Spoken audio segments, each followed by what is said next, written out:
Full screen. Share screen.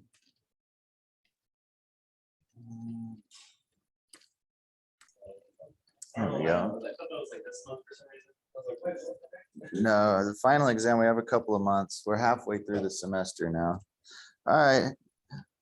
What's up out there in Zoom land? We have 8 people. Cool. All right. So we have what, 9 out of what, 25 students are still with us. Hopefully the rest will come back from spring break. So let's check out our exam here from last time. So I kind of started number 1 for y'all. So the first step in using the quadratic formula is to identify your A, B, and your C. So here A is 2, B is -3, and C is 4. And here's your formula. It actually gives you the solutions. It tells you what the X's are. All right, so all we do is plug and chug. So we have a negative B plus or minus the square root B squared minus 4AC. And this whole thing is over 2 times A. Now all we do is simplify. -3 is 3 plus or minus -3 squared is 9. 4 times 2 is 8 times 4 is 32. This is all over 4.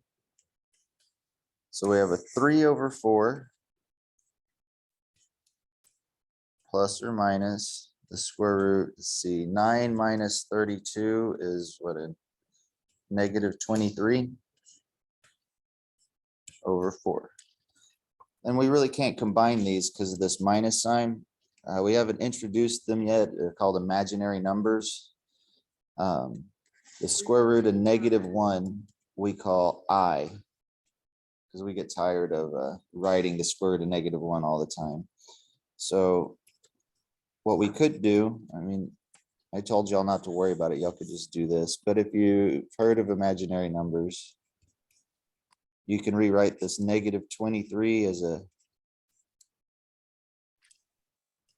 this. Actually, let me write it the other way. Square root of 23 is a -1.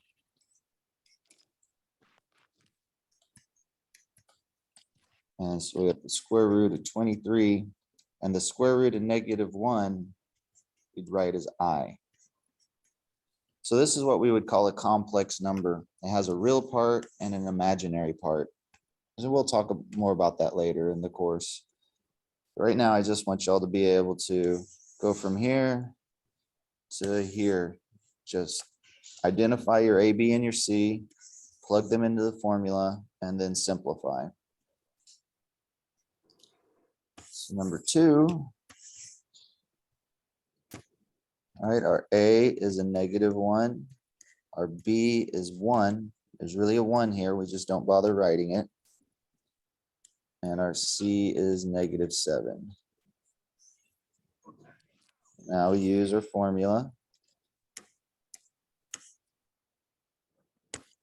We have -B plus or minus the square root B squared minus 4AC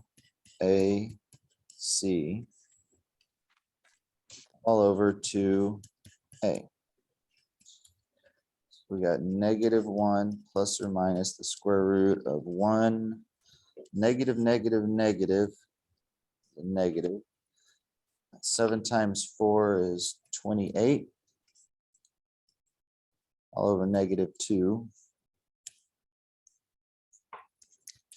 So we got a -1 over -2 plus or minus square root of -27 over -2. So this is just 1/2. We have plus or minus square root of -27 over -2. Now what you can do here, this is two different solutions, right? There's this one where you're adding a negative, and then there's, dang it, this one where you're subtracting a negative. So check this out. Plus a negative would be a negative, and a minus a negative would be a positive. All right, so it turns out this minus that was here, you can just throw it away because subtracting, I'm sorry, minus plus is the same thing as plus minus, okay? Because they're two different solutions. So we started off with this, right? We have 1/2 plus this guy over a -2, and 1/2 minus this guy over -2. Well, that plus minus is a negative, and this minus minus is a positive. All right. So you can see what we have here is 1/2. One of them is plus this, and the other one is minus this. All right. And there's no minus down here anymore. So what it's saying is basically If this. we left in the minus sign, would it still be right? Well, yeah, yeah. If you left it like this is fine. Yeah. The rest is just small details, which we'll get into that more later. All right. Right now I'm just concerned that you can get from here to here. Just plugging in your A, B, and your C, and then simplifying. This is just little subtleties about pluses and minuses. So no big deal. All right, I got caught up on all the grading. I submitted the midterm grades.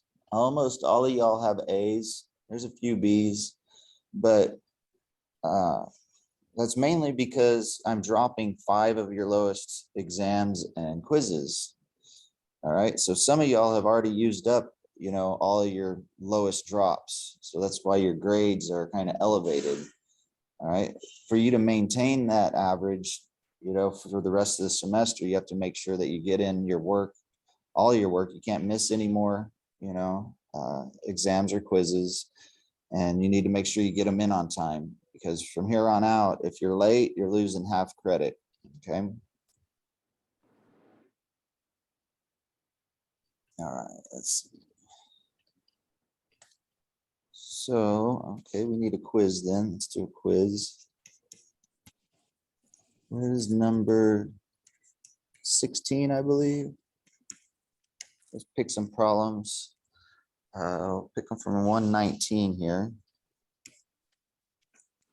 That one looks boring.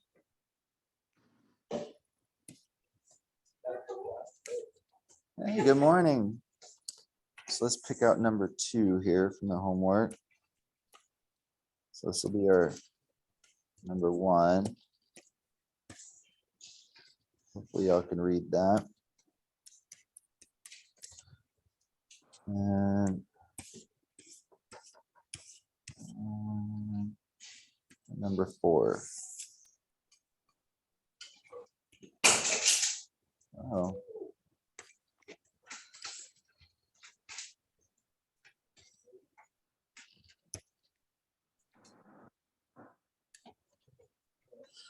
So here's your quiz number 16. We'll take 15 minutes, should be enough. So 10:40, so at 10:55, we'll work this together. We'll put you all into some breakout rooms.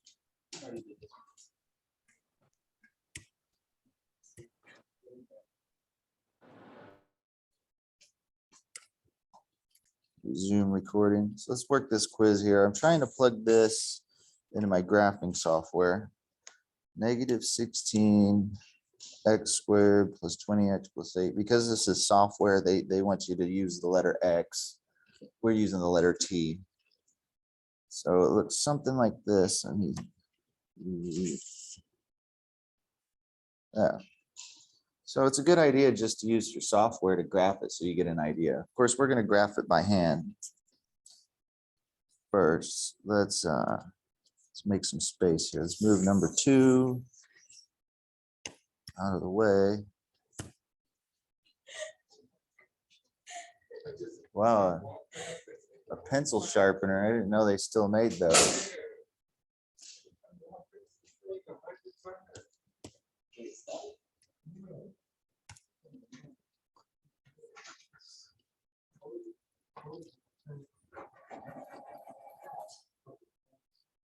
Perfect classroom distraction, the pencil sharpener. I've never seen one before. Wow. Yeah, you actually have to turn the crank. You know, surprised it doesn't have a pull cord.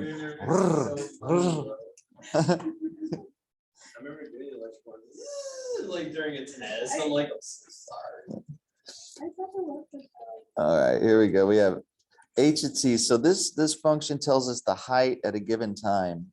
It doesn't tell us the distance that the ball travels, except for its height. It only tells you the up and down. All right, so if we want to think about this, we have time, and we have our height. Okay, so they ask, what is the height before the pitch? Well, basically they're asking the height right at time 0. So the height before the pitch is the height at time 0. So if you replace t with 0,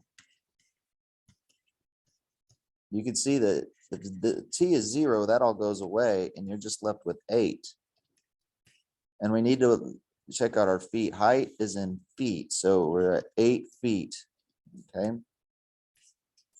So at time 0, that's the height before the pitch. So if you think about it, it's like 8 feet. It's like this dude must be pretty tall, right? I don't think he's 8 feet tall, but if you think about a baseball field, the pitcher is standing on a mound of dirt. So let's say this guy is 6 foot tall and the mound of dirt is like 2 feet tall. All right, so you can see that, you know, at time 0, he's at 8 feet. So let's use blue here. So at time 0, that's where we're at. Now they want to know, how long does it take the ball to reach its highest point? Okay. Well, we could look at our graph here. We can kind of see that somewhere in this time, a little over a half a second. Okay. But let's graph this. So you could see that this point right here at the vertex, we need to find the vertex. Basically, we need to find the x value, or in our case, we call it t, for our axis of symmetry, the time at which it makes its highest peak. Once we know the time, we can plug that into our height formula and get the actual height. So our vertex formula, so we're looking how long, and then we want the height. So this is going to be given by our, what is it, negative b over 2a. Remember our vertex formula? So our b here is 20. And then the a is negative 16. So if we plug this into our calculator to get a decimal out of them, we have 20 divided by 32 is 0.625. And this is going to be in seconds. So we'll put over here 0.625. That's where our vertex lies. That's the time at which it's going to be at its highest peak. Now, what the highest point is, we just need to plug that number, that time, into our function. So we have a negative 16 times a 0.625 squared plus 20 times a 0.625 plus 8. So if we plug this into our calculator, you get a negative 6.25 plus, see, 20 times 0.625, 12.5 plus 8. So if we add all these together, so add 8 minus 6.25 we get 14.25 feet. So that's the maximum height. So what we're looking at is, this is our vertex, this is 14.25. So this thing looks something like this. And so there's three things here. The height at time 0 is 8 feet. The time it takes for it to reach its peak, we get from the vertex formula. And then the actual height. And all we do is plug in that number into our function to find the height at this time. And most of the problems are going to be these three things, okay? Here soon, we're going to find out that number too, using the quadratic formula. All right, let's look at number 2 here. All right, Greg is diving from a platform with an initial upward velocity of 12 feet per second.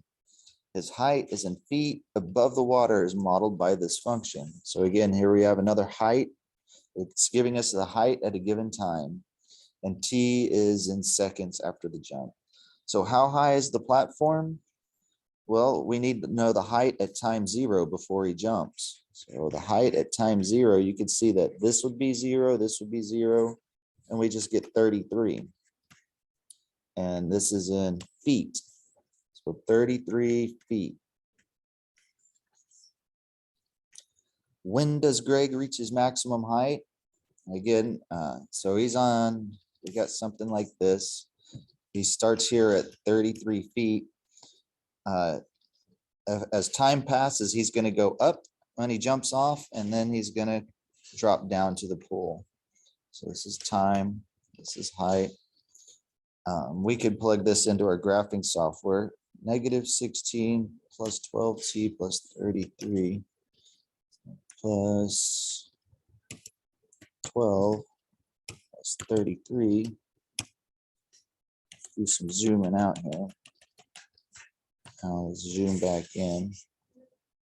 So notice this over here to the left, we don't care about that. That's like negative time. What we care about is this over here to the right, okay? So you can see that it takes him almost 2 seconds to hit the pool. So his height starts off at 33, he goes up a couple of feet, and then he comes down.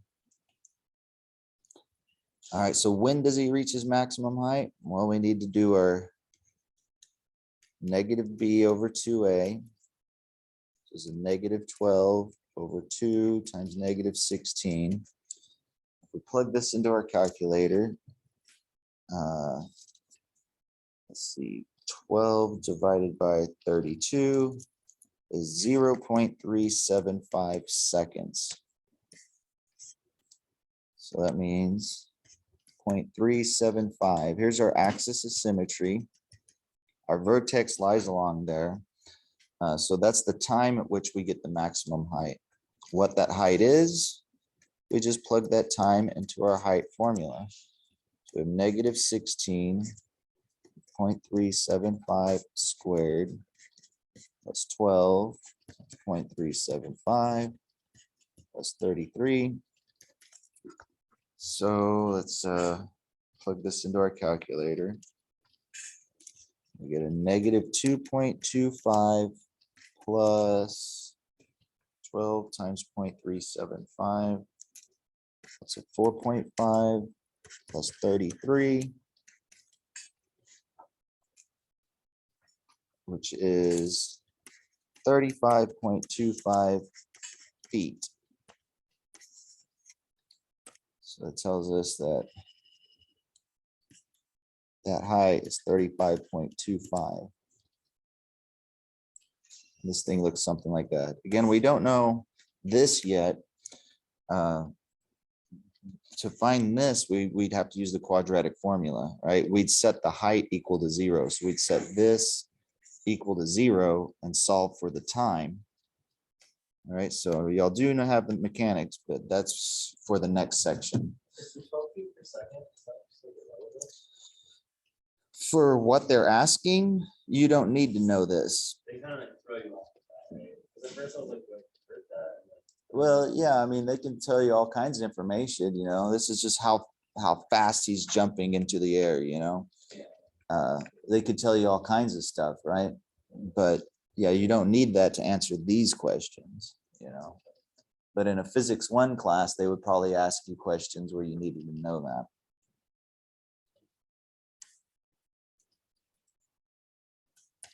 What quiz was that? 16, quiz number 16. And the problems were from page 119 and 120. So here we are. Y'all, I've already shown y'all the quadratic formula. And here's the official introduction. They're going to introduce it very slowly, piece by piece. So y'all remember seeing this in the quadratic formula. All right. So they show this first. So what operations are at work here? We have a squaring, we have multiplication, we have a subtraction, and we have square rooting. All right. There's an A, a B, and a C. All right. So you have to follow your order of operations to do this correctly. All right. So for this one, A is 2, B is 7, C is 3. We'd want to square the 7 first. Multiply these together. 4 times 2 is 8, times 3 is 24. Now we'd subtract. This is 25. Now the square root of 25 is 5. Okay. Simple stuff here. Some quick, easy practice. So again, this is just a little piece of the quadratic formula. All I want us to do is substitute here. So we have b squared minus 4ac. So 11 squared is 121. Let's see, 4 times 12 is 48, times 2 is 96. Now we subtract these, we get 21 and 4 is 25. The square root of 25 is 5 because 5 times 5 is 25. Okay, for number 2, we have b squared minus 4ac. So negative 4 squared is 16. We have minus times a minus is a plus. 4 times 21 is 84. We add these, we get 100. Square root of 100 is 10 because 10 times 10 is 100. Now for number 3, we got b squared minus 4ac, all square rooted. Let's see, 13 times 13, that's 169. Minus times a minus is a plus. 4 times 15 times 12 is 720. If we add those together, we get 889. I don't know, did I do something wrong? Usually they give you decent numbers here. B squared minus 4ac. 4 times 15 times 12. Yeah, 720 and 160. Yeah, if you plug that into the calculator, you get an ugly number. Let's see what we can do with this before we go to this. Okay. How can we simplify this? Remember the prime decomposition? All right, let's say let's do a different example. We're just going to leave that like that, but let's look at a different example. Let's see. What if we had the square root of 48? All right, 48 is 2 times 24, and 24 is 2 times 12, and 12 is 2 times 6, and 6 is 2 times 3. right there, that's a 2 times a 2, that's 2 squared. That's 2 squared. Okay, so what you could do is you could break this up. This is the square root of 2 squared times the square root of 2 squared times the square root of 3. The square root of something squared, that undoes itself. So this is just 2, and we have this square root of 3. 2 times 2 is 4 root 3. So we simplified square root of 48 into 4 root 3. Basically, it takes 2 of these to come out as a single one, okay? All right, because this is 2 squared, you're taking the square root of 2 squared. So from here you get 1, 2, and then there's another 2, and then you still have that square root of 3 in there. So you can simplify this stuff without just converting it to a decimal. Does that make sense? It helps to do the what? The prime factorization, okay? I mean, this is correct. We could simplify it, but in this case, we don't have to. You know, in the future, if we have easier numbers, you know, big ugly number like that, I don't want you to waste your time, you know, but something smaller like this, it's nicer to write that as 4 root 3, because I like the number 4 and the number 3 a lot better than 48. Yeah. Because what if I had like this? What if it was 48 over 4, right? Well, it'd be nice to be able to pull a 4 out of there and then simplify. You see what I mean? All right. So back up to number 4. What do you need to be careful about if B is negative? B is negative. You don't need to be careful about anything. Whether B is negative or positive, if you square it, you're going to get a positive number. Now, if C is negative, you still don't have to worry about anything, because if C is negative, you have a negative times a negative, that's a positive. Okay.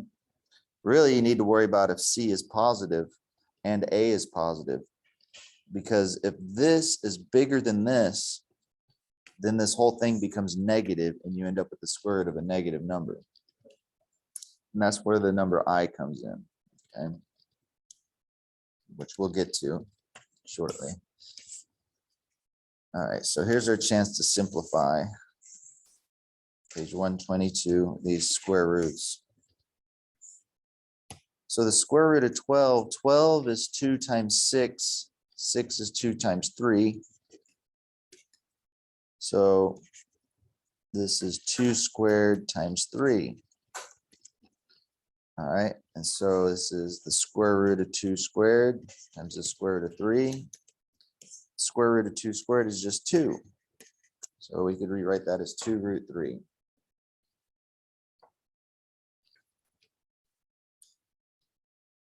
Okay, square root of 72. 72 is 2 times what, 36?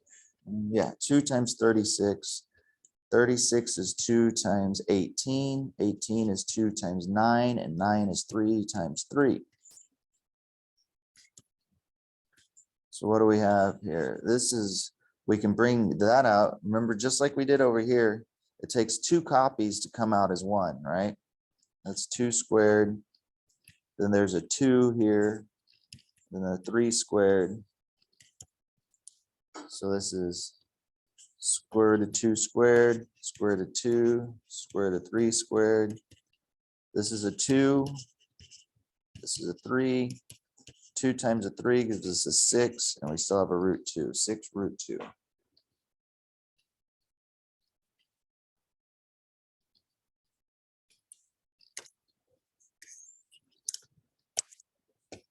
These have these pluses and minuses in them. So all this is 2 different numbers. So let's simplify this. We got a 10 over 4 plus or minus the square root of 16 over 4. So this is a 10 over 4 plus or minus the square root of 16 is 4. So you got a 10 over 4 plus or minus 4 over 4 is 1. So we got, well, let's simplify this. 10, if we divide the top and the bottom by 2, we get what, 5 halves? So we have 5 halves plus 1, and we have 5 halves minus 1. And of course, 1 is 2 halves. So this one is 7 halves, and this one is 3 halves. So there's our 2 answers, right? The plus sign gives us one answer, the minus sign gives us another answer. We write it plus minus. We could have equally written minus plus. It's the same thing, right? One of the answers comes from a minus, the other answer comes from the plus. So it doesn't matter if you write it plus or minus plus, which we're going to see in this next example.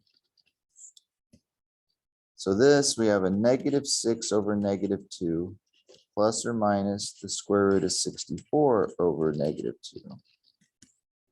So 6 over 2 is 3. We have plus or minus the square root of 64 is 8.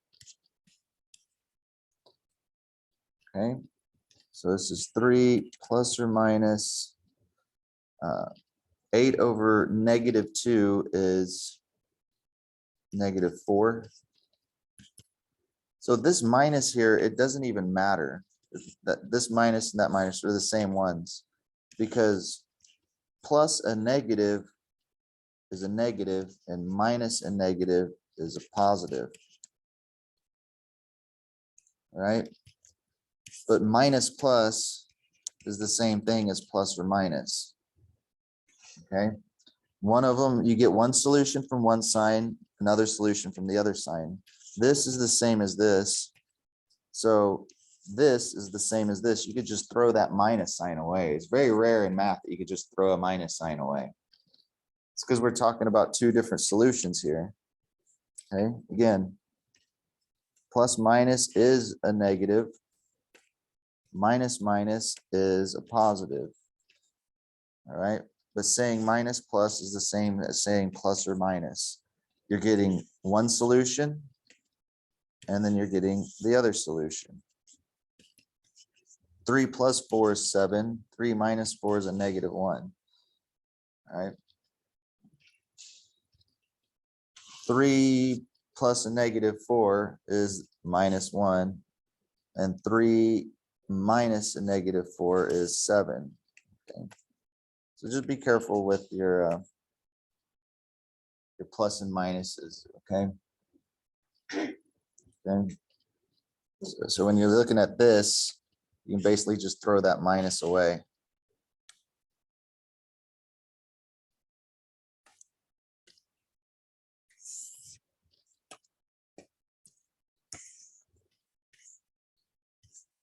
All right, so let's see, we have 2 over 2 plus or minus, let's see, the square root of 20. 20 is 2 times 10, and 10 is 2 times 5. 2 over 2 is 1. All right, this comes out as a single 2, as we've seen. All right, because that's the square root of 2 squared. Now we can simplify that. So we have 1 plus or minus the square root of 5. So we have 1 plus root 5 and 1 minus root 5. And it's kind of a hassle to write all this. So that's why we just usually put a box around that. That's our answer. That's both answers.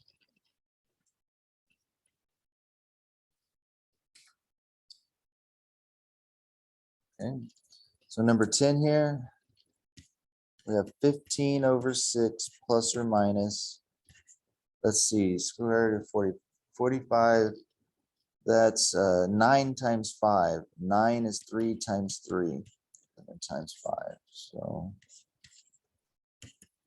we can simplify this. 15, 6, we divide the top and the bottom by 3. We get a 5 halves. So we got 2 copies of a 3 here, so one of them can come out. There's a 5 halves plus or minus. That can simplify. We get the square root of 5 over 2. So we have 5 halves plus root 5 over 2. 5/2 minus √5/2. I mean, you can just leave it like that, but if you actually want these, you could write this as 5 plus √5/2, 5 minus √5/2. It's the whole thing is over 2.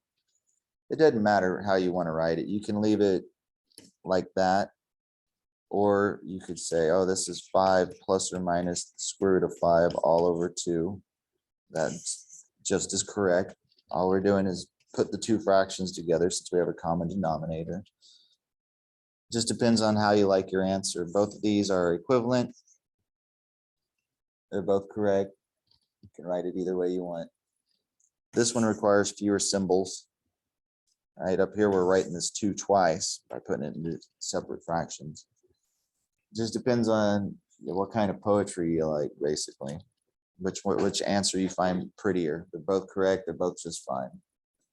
This is just fine as well to write them out if you like to be explicit.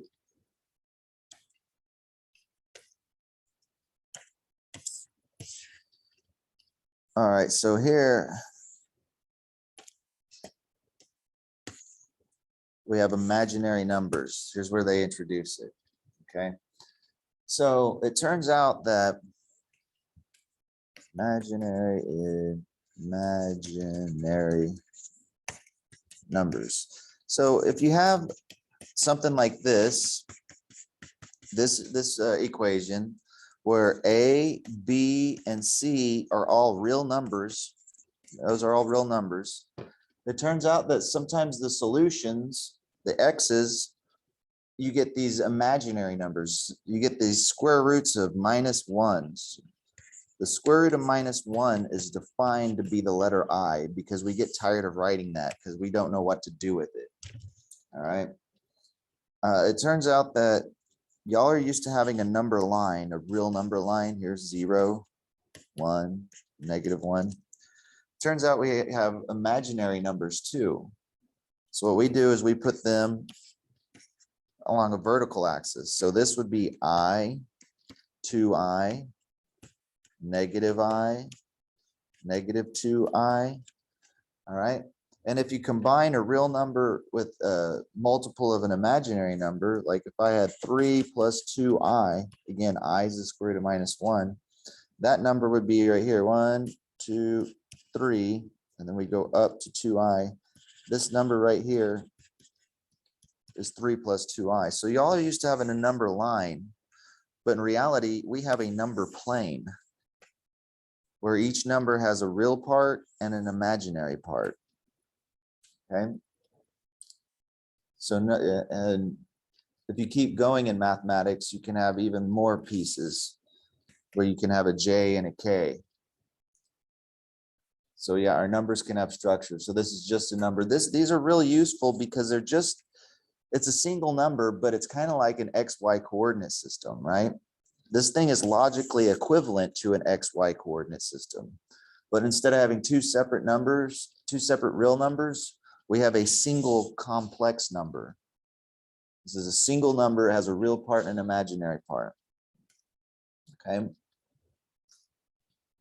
But for now, the basics, I is the square root of -1. So if you have the square root of -36, you can rewrite this as 36 times a -1. All right, or the square root of 36 times the square root of the -1. Square root of 36 is 6, and we rewrite that as I. Okay, so this is an imaginary number. All right, they're just as useful as real numbers.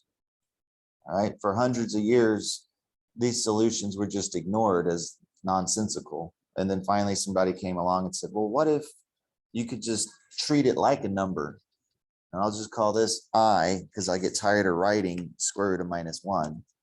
And then they found that these numbers are really useful in all kinds of applications, and they represent things in the real world. Okay. So whatever this number is, you can always pull the -1 aside, you see. So we got the square root of 72 times the square root of -1. So this is going to be our I here. Let's see, 72 is what? 2 times 36. 36 is 2 times 18. 18 is 2 times 9. 9 is 3 times 3. That minus 1 is I. So this gives me a 2. That gives me a 3. And then I still got this root 2. So 2 times 3 is 6. This is 6 root 2 I.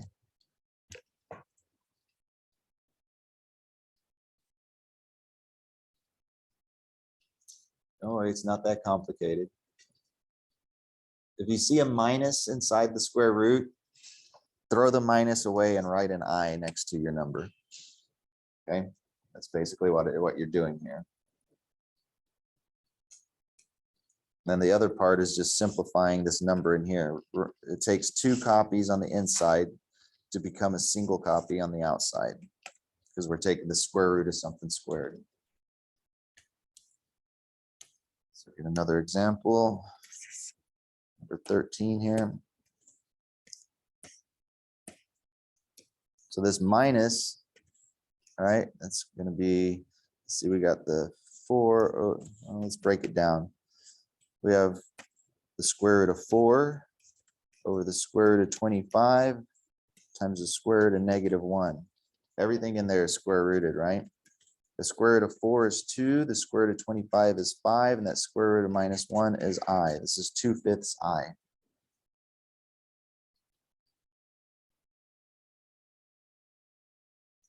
Okay.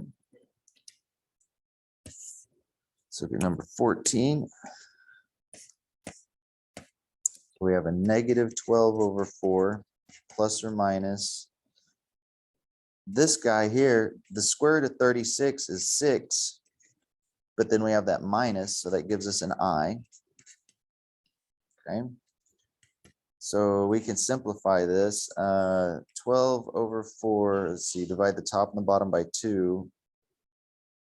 We could divide the top and bottom by 4. So 12 over 4 is 3. We have plus or minus 6 over 2, that's 3/2 I. Right? There's a real part and an imaginary part. And there's 2 numbers here. We got negative 3 plus 3/2 I and negative 3 minus 3/2 I. All right, so this is 2 complex numbers.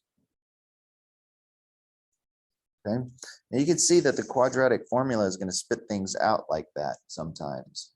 Based on that last exam we had, we were getting negative square roots and we had something like that. So this looks a lot like something the quadratic formula would spit out, right?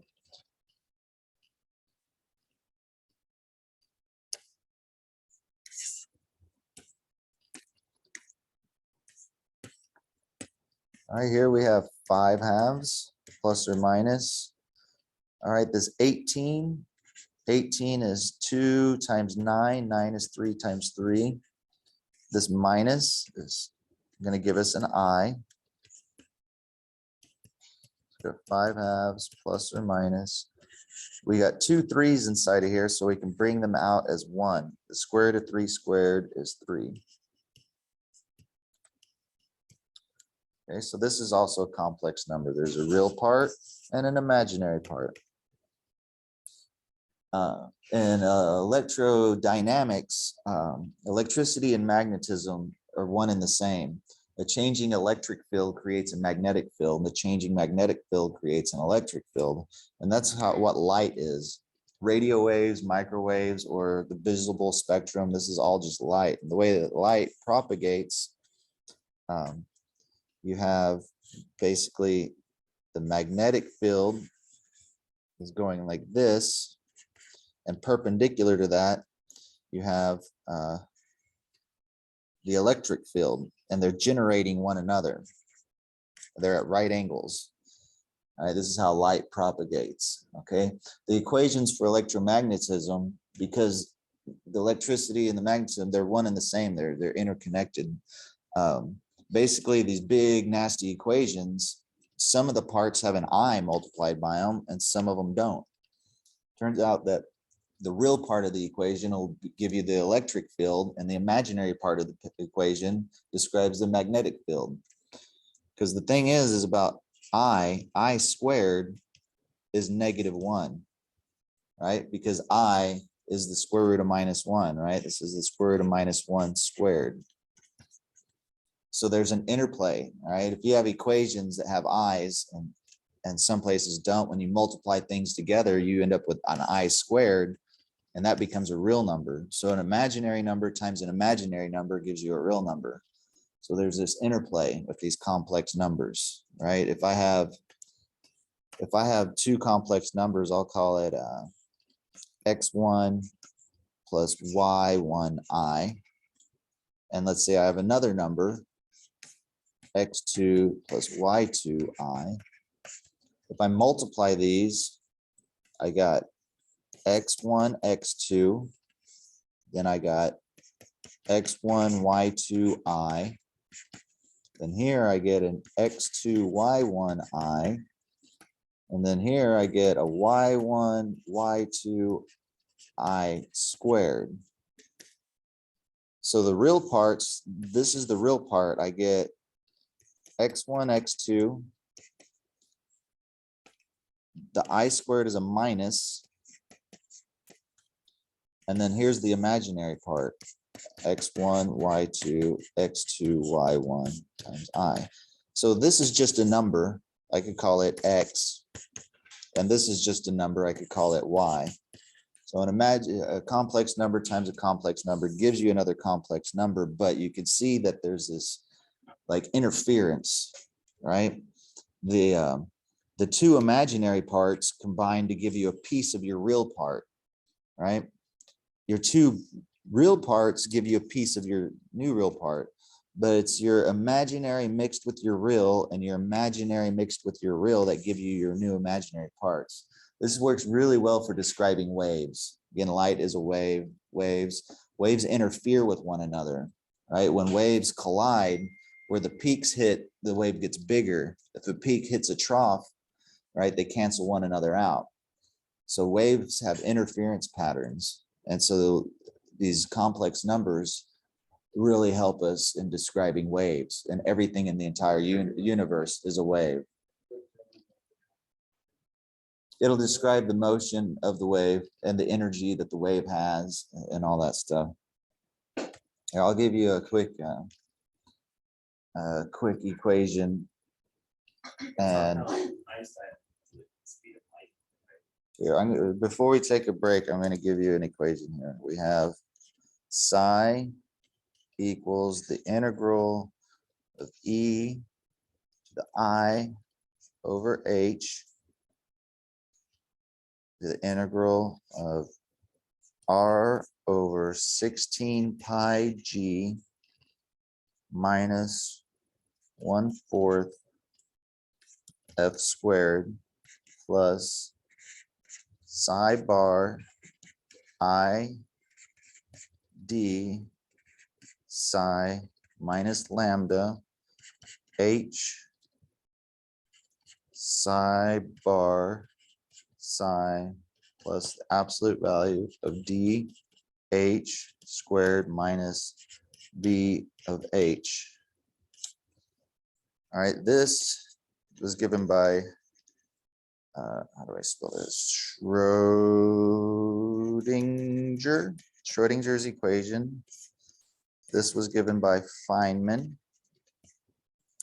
E, this is Euler's number, 2.71. H here was given by Planck. It's the smallest amount of energy that can exist in the universe. If you don't have that much energy, you don't have anything. That's why we call quantum mechanics. Everything's quantized. There's only a smallest amount. This R here was provided by Einstein. The F here was provided by Maxwell, Maxwell's equations. This is the Maxwell-Yang-Mills. This is given by Dirac. This lambda is Kobayashi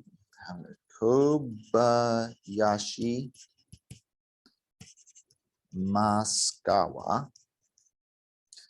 The H here part is Yukawa. This is Higgs. You might have heard of the Higgs field from the Large Hadron Collider. They found the God particle. They found the Higgs boson, which is responsible for creating mass in the universe. And then this is Lagrange, the Lagrangian. This equation covers absolutely everything in the entire universe. All matter, absolutely everything in one equation. This is as close as we have to a unified field theory. And then we have to say, we say plus neutrino masses and mixing and dark matter. You might have heard of dark matter and dark energy. Dark matter is about 20% of the universe. We know it's there. We don't know what it is. This guy, one of these, I forget which one it is the dark energy, which is 80% of the universe. Really, all we know about is 4% of the entire universe. Everything else is dark matter or dark energy. We know it's there. Our gravitational fields tell us that it's there. You know, it's what keeps galaxies from falling apart. We look at a galaxy and we say, well, there must be more mass there, otherwise it would just fall apart. But we don't know what that mass is. We just know it's there. And by looking at distributions of galaxies and stuff, we can tell where the dark energy is. Dark energy is the energy of vacuum, of nothingness. Turns out that nothing has a lot to it. In fact, nothing is 80% of the universe. That's what we're trying to figure out. Notice the one thing that they don't talk about in here. What's one thing that you observe in the universe that we never talk about in physics, that we know exists because we observe them directly? Thoughts. Right? You have thoughts, right? They exist in this universe, right? Those thoughts have information. Turns out that information has mass and thus gravitational pull.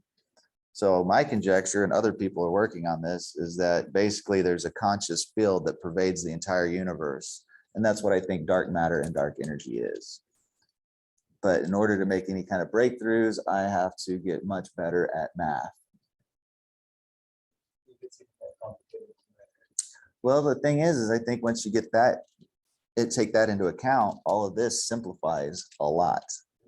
See, the universe is actually very, very simple. It's so simple, we can't figure it out because we're not seeing it all. But that's the one thing that we don't take into account, is the fact that thought itself. I mean, there's conscious thoughts, there's subconscious thoughts, unconscious thoughts, and we're like, oh, well, our brain produces that. Well, our brain is different from everything else. Well, guess what? Your brain is made out of the same stuff everything else is made out of. So although this chair might not be conscious the way we are, you know, it doesn't move like us, but why are we so special? We're not the center of the universe, right? If you let that chair sit there for 1 billion years, it might be producing information just like our brain does, just a tiny little bitty trickle.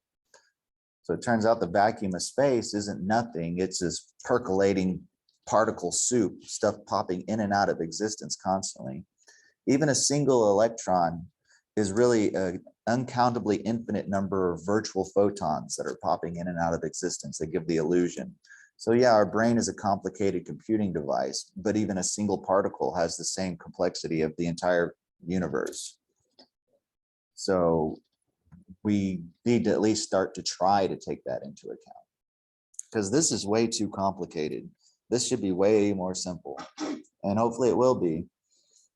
All right, let's take a break. We'll take a 15-minute break. We will resume. Let's see, 11, 50, what, 55. It gives us like a 13-minute break. Resume at. You know, some books where it's like,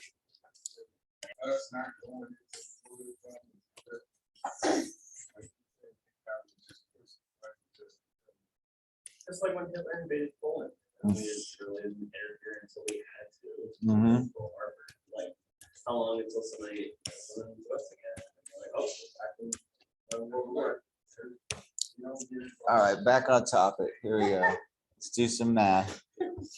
All right, so we have -8 plus or minus all this stuff. So let's simplify. We got a -8 over a -4 plus or minus. All right, the square root of 144 is 12, but we have this minus in here. So that's the square root of a -1. All right, there's an excellent example. This minus here, you're going to see we can just throw that away. All right, so 8 over 4 is 2. All right, we can throw this minus away. We'll see why here. 12 over 4 is 3. All right, so this minus is now this minus. So a plus, a negative is a negative, and a negative times a negative is a positive. Well, 2 minus plus 3i is the same thing as plus minus 3i. These are the same thing, okay? They're both, you get two answers, one with the plus and one with the minus, okay? So again, this minus is the same as this minus. And all that does is turn this into minus plus, but that's the same thing as plus minus because you're getting one solution from one sign and the other solutions from the other sign, okay?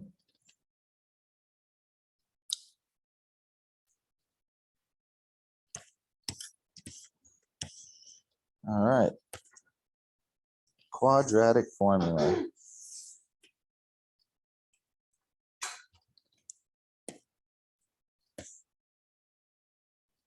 And I had one of those small little Red Bulls this morning.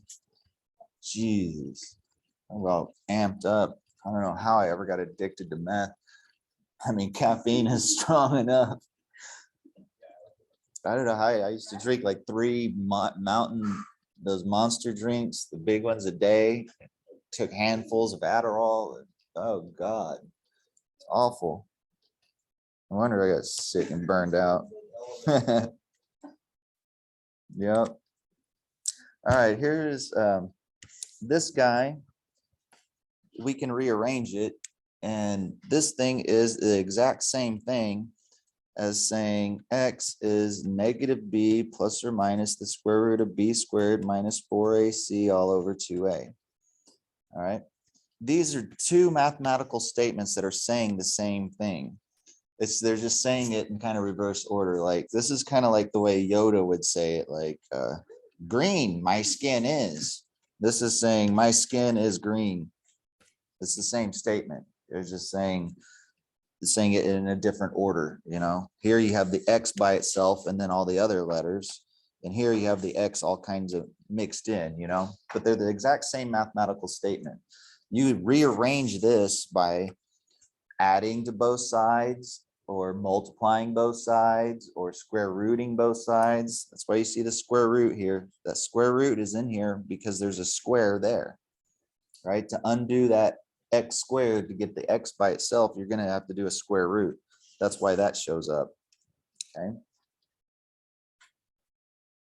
All right, and you can do that. I ought to show you, but it's not really necessary. You just need to be able to use it at this point. You do it by completing the square. You'd rewrite this stuff as like x plus some stuff squared, and then you got some other stuff over here. So then you could square root both sides, and then you subtract both sides, and you get your x by itself. So that's the trick. You rewrite this as x plus something squared equals some other stuff, and then you can get the x by itself. And because it's squared, there's 2 answers. If we had an x cubed, there would be 3 answers. If it was x to the 4th, there would be 4 answers. That's the fundamental theorem of algebra. So if you have an equation, you want to put it into standard form first. So what if they gave you like 2x squared plus 3x plus 1 equals 3? Right? That's not standard form. You'd want to subtract 3 from both sides first so that you have a 0 over here. You have to put it in standard form. So it has to be equal to 0. Then you have your A, your B, and your C. Okay. So step one, when you have a quadratic equation, you put it into this form. Your highest power of x down to your lowest power. Okay, so like this one, this is not in standard form, right? You have to get it all equal to 0. So we'd have to add 3x to both sides and subtract 10 from both sides. All right, to put it into standard form.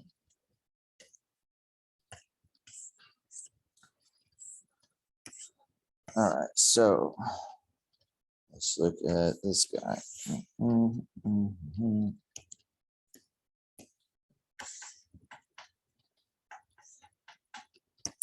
All right, the graph of f of x equals this. So this is a quadratic function, right? All right, these points here where it crosses the x-axis, all right, that's where this function is 0. This is f of x, right? So your height, how far you go up or down, is the output of the function. So if we set this equal to 0 and solve for x, that gives us these values.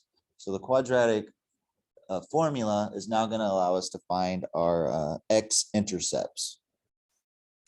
That's what it's for, okay? So the x-intercepts of the graphs are -3, 0, and 1/2, 0. Recall that the x-intercepts are found by setting the function equal to 0. So the solution for the resulting quadratic function, f of x equals 0, are -3 and 1/2.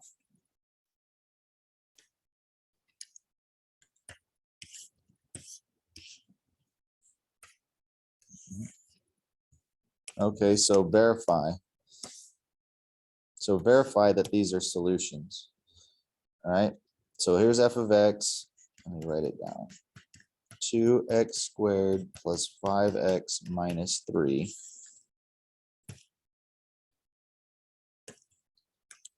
So if this is our function, they're saying -3 is a solution. Well, all right, that means that if we plug this in, we should get 0.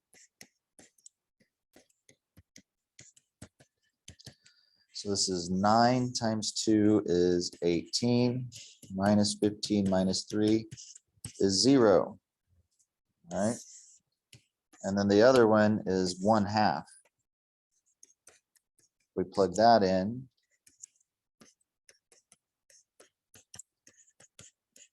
We had better get 0 again. So this is 1/4.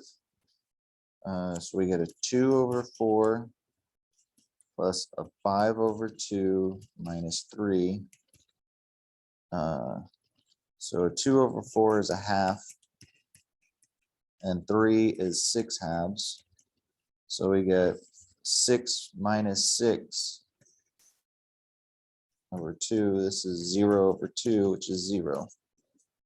Okay, go checking our work there. All right, that's where the function is 0. These 2 points are the places where you haven't gone up, you haven't gone down. So f of x is 0. It's the x's where f of x is 0.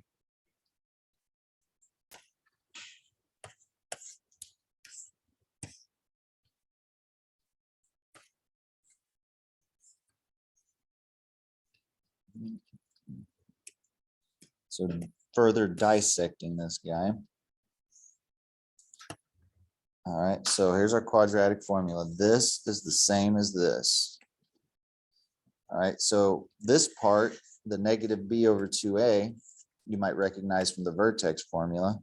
And then you got this other part. So if we just separate this into 2 fractions, you got this and this. So this vertex formula, this guy here is of interest because if this number inside is negative, that means you're getting the square root of a negative number. And that means that your solutions are imaginary or complex. They have an imaginary part. So this thing is called the discriminant, okay? Because it discriminates. It tells you whether your solutions are real, imaginary, or if this is 0, you get that number as a solution twice. So basically you have 3 different possibilities. You have this, you have this where it touches, or you have this. where there's two answers, two real answers. That's where this is positive. So the square root of a positive number is just a number. And then you have a number plus or minus a number. So that if this is positive, you got something like this bottom one. If this is 0, you get this number twice. That's where you get this number twice. You're just touching the x-axis. But if this guy is negative, you get imaginary numbers. And that means your graph is like up here. It doesn't cross the x-axis at all. The solutions are imaginary numbers. Okay. So, here's your steps. When you look at this, the first thing you do is you write down your A, B, and C. Then you get this part. You plug them in. You get the first half. Then you evaluate this, simplify the radical, and then done. All right. So you just plug and chug, basically. You're plugging the numbers in and then simplifying. So let's look at an example here. So A here is 1, B is -4, and C is -3. So X is -b plus or minus the square root of B squared minus 4AC all over 2A. So we have a -b plus or minus the square root B squared minus 4AC all over 2A. So we have 4 over 2 plus or minus -4 squared is 16 minus a minus is plus. 4 times 3 is 12 all over 2. 4 over 2 is 2. Let's see, 16 and 12 is 28. So let's simplify this guy. 28 is 2 times 14. 14 is 2 times 7.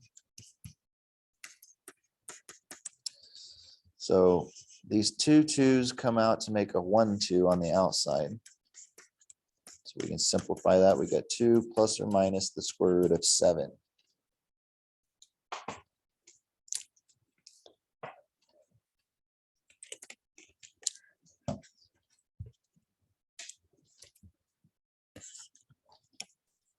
This guy, this is not in standard form. What we need to do is set it equal to 0. So we got an x squared. We subtract 9 from both sides, we get +3 equals 0. All right, here we don't actually have to use the quadratic formula. We are going to because they told us to. But if we're solving for x, couldn't I just do this and then square root both sides? So I get x equals square root of 3i. Actually, it's plus or minus. When you take the square root, you get both plus or minus. But they want us to use this and do the quadratic formula. So A here is 1. There is no x term. So B is 0 and C is 3. All right. X squared plus 3. This is really 1x squared plus 0 times x plus 3. All right. If you want to spell it out. That's why A is 1, B is 0, and C is 3. So x being -b plus or minus the square root of b squared minus 4ac all over 2a. B is 0. 0 squared minus 4ac all over 2a. So here we got what?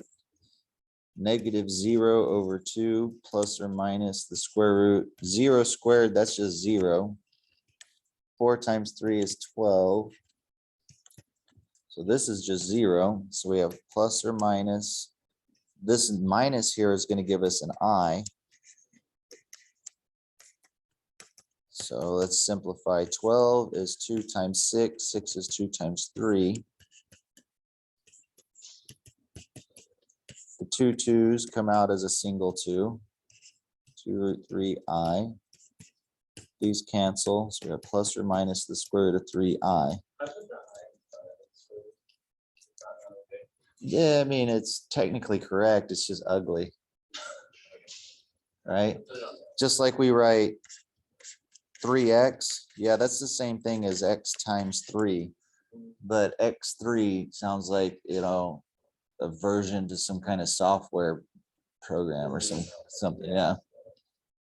Or a car model. They all knew X3 Nissan.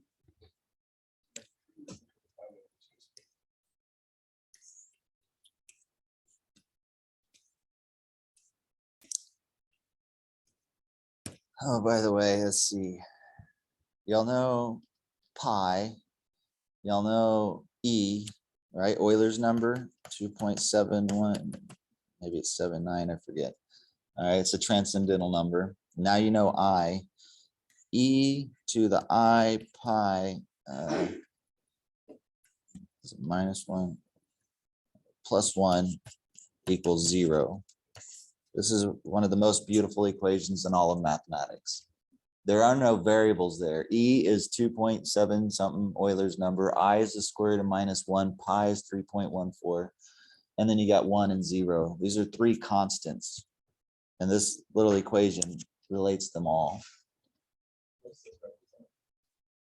Just the relationship between E, I, pi, the number 1 and the number 0. It's a relationship between those 5 numbers.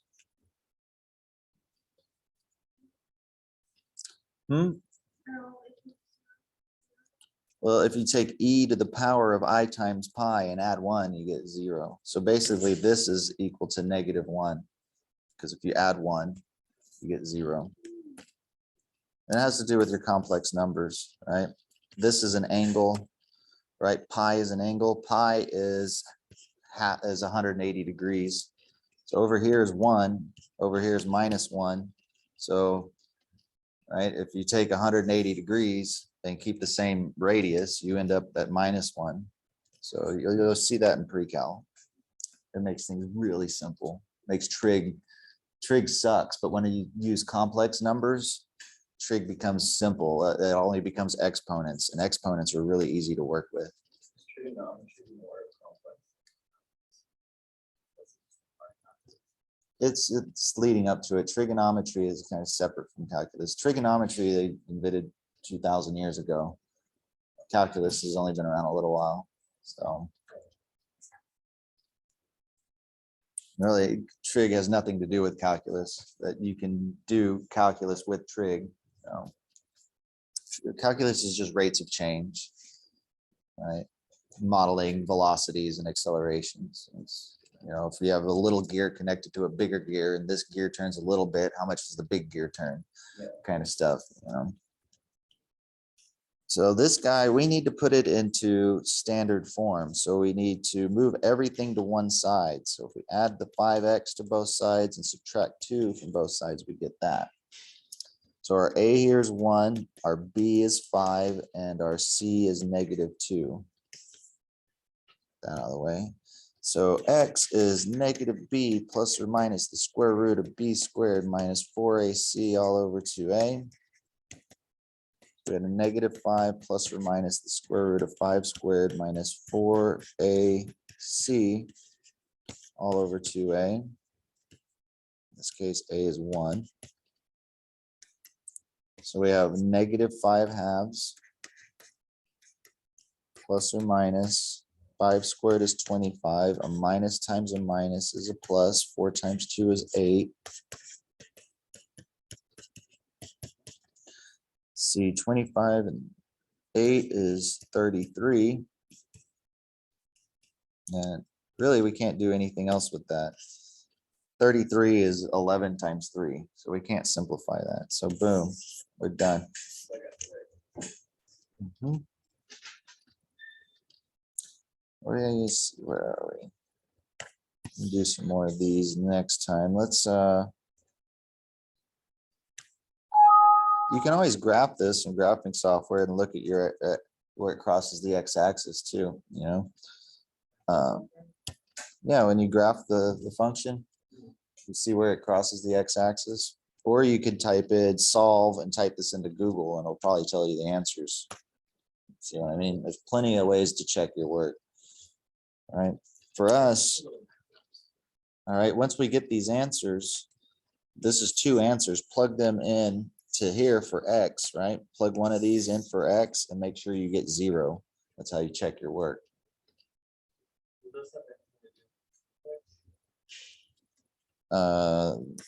That's your vertex. Yeah, here's your vertex. That's your axis of symmetry, right? So if you think about it, you have something like this. So this is right in between here and here, right? So this part is telling you right here, and then you add to get this one, and then you subtract to get the other one. Yeah, that's what you're doing. That's why it works out that way.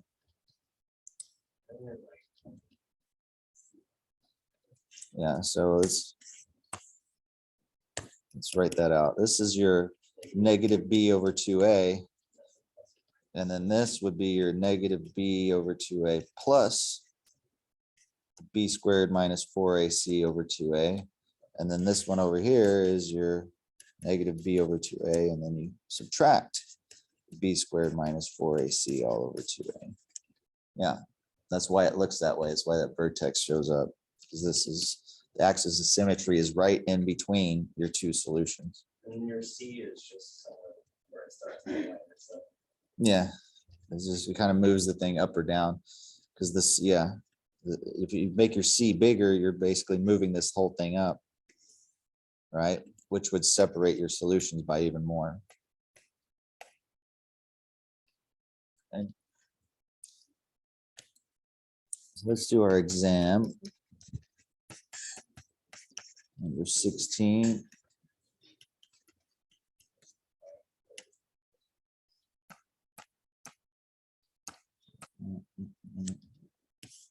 So we did number 4. We'll do these 2.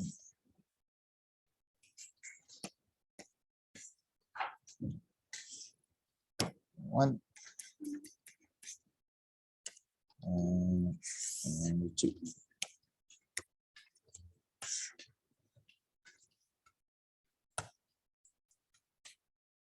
And that's it for today, folks.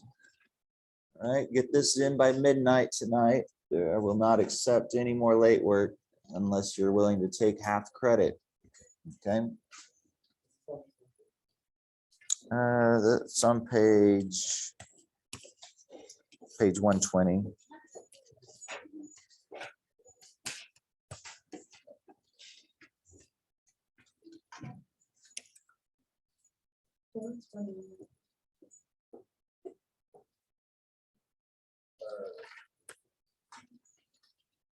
Four, five,